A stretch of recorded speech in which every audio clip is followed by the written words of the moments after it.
Hello and welcome to the management classes. आज इस video में हम लोग डिमांड पुल इन्फ्लेशन को डिस्कस करेंगे। देखिए, जो वर्ड है डिमांड पुल इन्फ्लेशन, जो हेडिंग है इसकी, वो अपने आप आपको बता रही है कि ये इन्फ्लेशन क्या है। यानी वो इन्फ्लेशन जो एग्रीगेट डिमांड पुल करती है। यानी डिमांड अगर बढ़ जाए तो उस डिमांड के बढ़ने की वजह से अगर सप्लाई कम है तो सेलर प्राइस को बढ़ा देते हैं। उस वजह से जो इन्फ्लेशन होता है उसको हम डिमांड पुल इन्फ्लेशन कहते हैं। वो इन्फ्लेशन जो डिमांड ने पुल किया है, जो डिमांड की वजह से हुआ है। और डिमांड क्या है? ये एक तरीके का आप कह लीजिए अपवर्ड प्रेशर ऑन प्राइसेस है। एक प्राइसेस के ऊपर एक अपवर्ड प्रेशर होता है जो कि प्राइस हल्के हल्के ऊपर की तरफ बढ़ जाते हैं सप्लाई की कमी होने की वजह से। जब मार्केट में डिमांड ज्यादा है, सप्लाई कम हो जाती है, तो प्राइस बढ़ने लगते हैं। और इकोनॉमिस्ट ने इसके लिए एक सेंटेंस यूज किया है कि too many dollars chasing too few goods. बहुत सारे डॉलर होते हैं कुछ चीजों को खरीदने के लिए।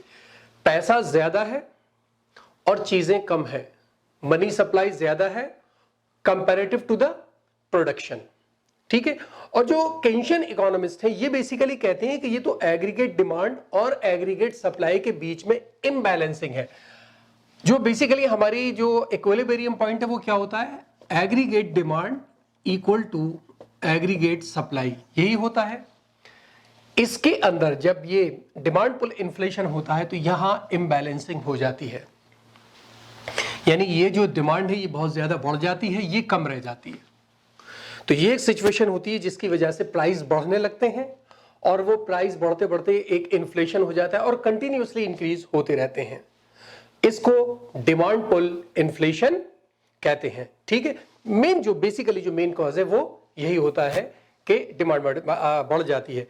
एक दूसरी चीज में और होती है कि ये सिचुएशन वो होती है जहां पर या तो हम फुल एम्प्लॉयमेंट लेवल पर होते हैं या उसके करीब करीब होते हैं। फुल एम्प्लॉयमेंट लेवल या आप कह लीजिए उसको फुल कैपेसिटी पर होती है इकोनॉमी, यानी बस इतना ही प्रोड्यूस कर सकती है और डिमांड उससे बढ़ती चली जा रही है। फुल एम्प्लॉयमेंट लेवल होता है या आप कह लीजिए उसके आसपास है। होता क्या है कि देखिए, जो एक और जो आप ये कह लीजिए क्यों होता है ये how demand pull inflation occurs, उसके लिए देखिए, एक तो ये है कि आपको पता है कि सप्लाई बढ़ गई, वो डिमांड बढ़ गई किसी चीज की। जब डिमांड बढ़ती है तो उस डिमांड के बढ़ने की वजह से सेलर्स क्या करते हैं कि वो अपना प्रोडक्शन को बढ़ाने की कोशिश करते हैं। और जब वो अपने प्रोडक्शन को बढ़ाने की कोशिश करेंगे तो उसके लिए वो रॉ मटेरियल को बढ़ाएंगे और लेबर बढ़ाएंगे। जब लेबर बढ़ेगी तो इसका मतलब अनएम्प्लॉयमेंट और कम होगा। अनएम्प्लॉयमेंट कम होगा तो यानी एम्प्लॉयमेंट बढ़ रहा है, तो लोगों को वेज मिल रही है। और जब लोगों को वेज मिलती है तो वो उसको फिर खर्च करते हैं, जिससे डिमांड फर्दर बढ़ जाती है। फुल एम्प्लॉयमेंट की वजह से अनएम्प्लॉयमेंट कम होता है, बहुत कम हो जाता है, जिससे इनकम बढ़ जाती है, जीडीपी बढ़ जाती है। लेकिन सेलर कितनी ही कोशिश कर ले वो डिमांड की बराबर प्रोडक्शन को नहीं कर पाते हैं और एक सिचुएशन ऐसी आ जाती है जहां पर के बहुत ज्यादा डिमांड हो जाती है और प्रोडक्ट ऑफ सप्लाई कम रह जाती है। यानी ये कह लीजिए आपके consumer demand outpace the supply of goods. यानी एक वो सिचुएशन आ जाती है जहां पर जो डिमांड है वो उसकी सप्लाई को आउटपेस कर देती है। वहां पर डिमांड बहुत ज्यादा हो जाती है और सप्लाई कम रह जाती है, जिसकी वजह से प्रोड्यूसर प्राइसेस को बढ़ाने लगते हैं। देखिए, अगर हम इसको एक फिगर से समझने की कोशिश करें, देखिए ये आपकी क्वांटिटी है, ये आपके प्राइसेस हैं। अब ये हमारा डिमांड सप्लाई कर्व है जो लॉन्ग रन में परफेक्टली इनइलास्टिक हो जाता है। ठीक है। अब एक मान के चलिए कि ये हमारी डिमांड कर्व है D1। ठीक है। ये हमारी एग्रीगेट सप्लाई है और ये एग्रीगेट डिमांड कर्व है। तो ठीक है, यहां पर हमारे पास इक्विलिब्रियम पॉइंट है। ये हमारे प्राइस हो गए, ये क्वांटिटी हो गई। अब किसी वजह से हमारी डिमांड बढ़ गई, जिस वक्त वो डिमांड बढ़ी है उस वक्त वो प्राइसेस की वजह से नहीं बढ़ी, प्राइस में कोई चेंज नहीं है लेकिन डिमांड बढ़ गई है। इस केस में क्या होगा, डिमांड कर्व शिफ्ट कर जाएगा टू द राइट।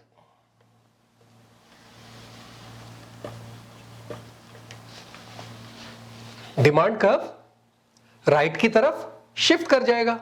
क्यों? क्योंकि डिमांड बढ़ रही है जो प्राइस की वजह से नहीं बढ़ रही। अगर प्राइस में चेंज होने की वजह से डिमांड में चेंज आता है तो फिर हम उसी कर्व पर रहते हैं, लेकिन यहां चेंज हो रही है because of the factors other than the prices. अब क्या होगा, जब डिमांड बढ़ जाएगी, डिमांड यहां पहुंच जाएगी तो वो सप्लाई से यहां पर टकराएगी। जब वो टकराएगी कि तो यहां देखिए ये डिमांड तो हमारी बढ़ ही गई है, Q2 हो गई है यहां पर, लेकिन हमारे प्राइस भी बढ़कर P2 हो गए। ये मैं फ्री हैंड बना रहा हूं तो लाइनें टेढ़ी मेढ़ी हो सकती हैं, उस पर ध्यान मत दीजिए, ठीक है। तो इस तरीके से बहुत सिंपल है। आप मान लीजिए ये आपका पहला इक्विलिब्रियम था, ये E1 मान लीजिए और इसको E2 मान लीजिए। यानी E1 तो पहले था जो जनरली हमारे पास था, लेकिन हुआ क्या, हमारी डिमांड शिफ्ट कर गई राइट की तरफ, डिमांड बढ़ गई। डिमांड बढ़ने की वजह से हमारी डिमांड कर्व शिफ्ट कर गया। उस डिमांड कर्व पर शिफ्ट करने के बाद जब हमने इक्विलिब्रियम पॉइंट को तलाशा, ढूंढा हमने, तो हमें E2 पर मिला, जहां पर डिमांड तो हमारी बढ़ ही गई है लेकिन उसके साथ साथ प्राइस भी बढ़ गए हैं। यह कहलाता है demand pull inflation. Long run में क्या होगा, मैं एक बार आपको बताऊं किस जगह पर इन्फ्लेशन ये होता है लॉन्ग रन में। देखिए जो हमारा लॉन्ग रन ट्रेंड है वो तो ठीक है, ये ग्रोथ चल रही है हमारी, अगर ये हम ग्रोथ मान के चलें लॉन्ग रन में तो ये हमारी ग्रोथ चल रही है।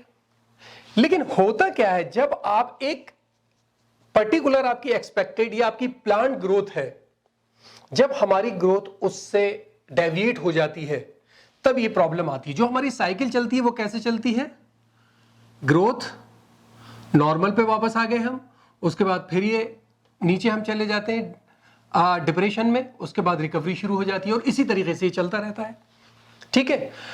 ये जो पोर्शन है हमारा, ये हमारा ग्रोथ चल रही होती है जो हमारी नॉर्मल ग्रोथ से ऊपर जा रही होती है। यहां अगर बूम आ जाता है, ये बूम आ गया, यानी ये पोर्शन जो डिमांड पुल इन्फ्लेशन आता है वो कहीं इस पोर्शन पर आता है।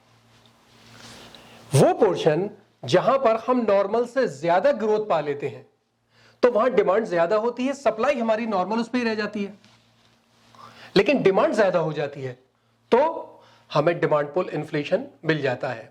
तो लॉन्ग रन साइकिल को अगर आप देखेंगे तो वो पोर्शन जहां आपकी ग्रोथ चल रही होती है बूम की तरफ, उस पोर्शन पे हमें आहिस्ता आहिस्ता, अब ये सीवियर होता जाता है, सीवियर हो रहा है, यहां आकर सीवियर हो जाता है बहुत ज्यादा, ठीक है। चलिए इसके कॉजेज देखें।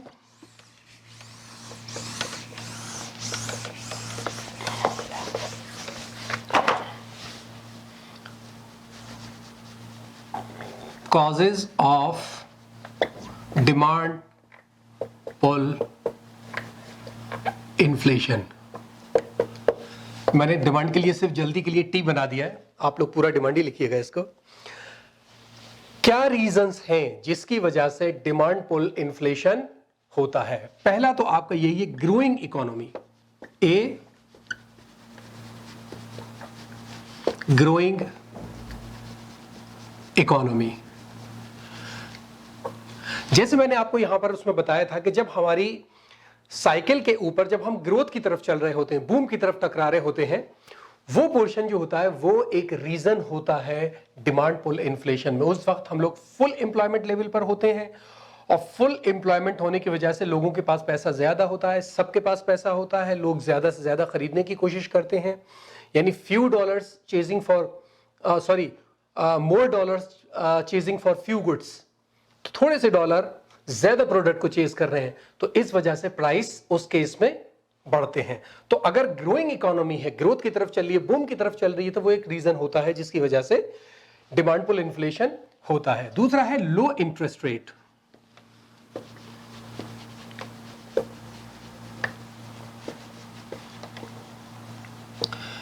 इंटरेस्ट रेट अगर कम हो जाए तो टेक होम मनी ज्यादा हो जाती है, उससे डिमांड बढ़ती है। गवर्नमेंट अगर इंटरेस्ट रेट कम कर दे तो आदमी ज्यादा खरीद पाता है, और जब डिमांड बढ़ जाती है तो प्राइस ऊपर होते हैं। ठीक है।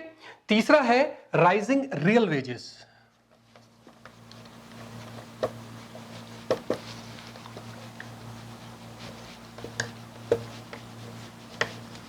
देखिए, इसको जो वेज रेट बढ़ने की वजह से इन्फ्लेशन होता है। देखिए, अगर वेज रेट बढ़ा, वेज रेट बढ़ने से क्या होगा, कंपनी के ऊपर कॉस्ट ज्यादा आ रही है, कंपनी के ऊपर कॉस्ट ज्यादा आ रही है। ये मुझे शायद पहले बताना चाहिए था कि ये वेज वाला भी, लेकिन चलिए मैं यहां इसको क्लियर कर देता हूं।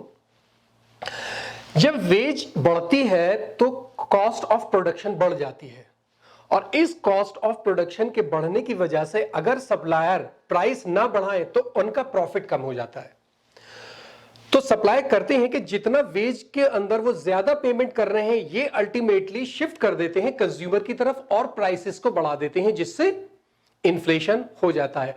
और इस इन्फ्लेशन को वेज पुश इन्फ्लेशन भी कहते हैं। वेज पुश इन्फ्लेशन यानी वो इन्फ्लेशन जो वेज बढ़ने की वजह से हुआ। जाहिर है, जब वेज बढ़ेगी तो कॉस्ट ऑफ प्रोडक्शन बढ़ेगा, कॉस्ट ऑफ प्रोडक्शन बढ़ेगा तो सेलर उसमें प्राइस बढ़ा देंगे। वो कहेंगे हाँ भाई, हमारी लागत बढ़ गई है इसलिए हम ज्यादा पैसा ले रहे हैं। ठीक है। अगली चीज, जो चौथी चीज है इसके अंदर, वो कहलाती है जिसको हम फिस्कल मेजर्स भी कहते हैं, इंक्रीज इन गवर्नमेंट स्पेंडिंग।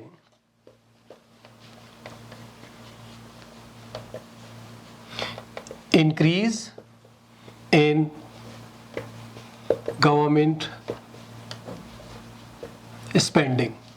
अगर गवर्नमेंट अपनी फिजिकल पॉलिसी के तहत स्पेंडिंग बढ़ा रही है, या कोई भी रीजन है जिसकी वजह से गवर्नमेंट अपनी स्पेंडिंग को बढ़ा रही है, तो गवर्नमेंट मार्केट में ज्यादा खर्च कर रही है। अगर गवर्नमेंट ज्यादा खर्च करेगी तो मार्केट में पैसा बढ़ेगा, और मार्केट में अगर पैसा बढ़ेगा तो लोगों की जेब में ज्यादा पैसा आएगा, वो ज्यादा डिमांड करेंगे, सप्लाई उतनी हो नहीं पाएगी और इन्फ्लेशन हो जाएगा। सपोज कर लिए गवर्नमेंट ने एक नया प्रोजेक्ट स्टार्ट कर दिया, बहुत बड़ा हॉस्पिटल बनना है। अब उस हॉस्पिटल को बनने से कितनी लेबर को जॉब मिलेगी, कितनी लेबर होगी, इंजीनियर होंगे, मैनेजर्स होंगे, एक पूरा लंबा सा हजारों आदमियों का एक स्टाफ बन जाएगा। उतने लोगों को अब वेज मिलेगी, तनख्वाह मिलेगी, सैलरी मिलेगी, वो खर्च करेंगे, तो ओवरऑल एग्रीगेट डिमांड पर फर्क पड़ेगा नहीं पड़ेगा। जब एग्रीगेट डिमांड बढ़ेगी, सप्लाई तो बढ़ी नहीं है इस जगह पर, डिमांड बढ़ गई है, तो इन्फ्लेशन हो जाएगा, प्रोड्यूसर पैसा बढ़ा देंगे और इन्फ्लेशन हो जाएगा। अगला है इन्फ्लेशन एक्सपेक्टेशन।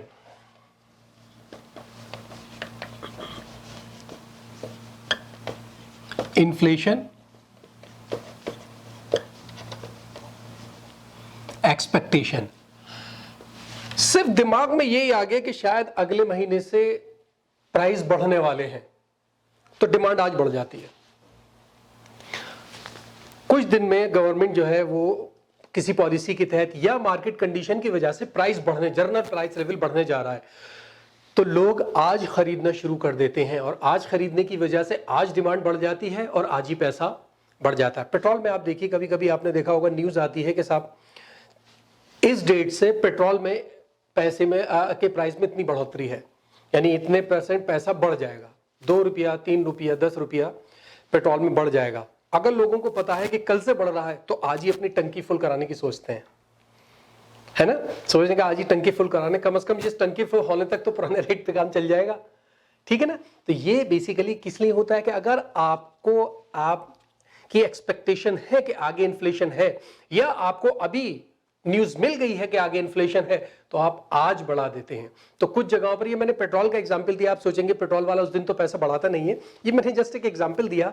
होता ये है कि अगर आप कोई और चीज खरीद रहे हैं और आपको पता है कि साहब आगे वो पैसा बढ़ने वाला है और आज ही डिमांड बहुत हो जाएगी, तो आज ही पैसा बढ़ा देगा। ठीक है। अगली चीज है devaluation in the exchange rate.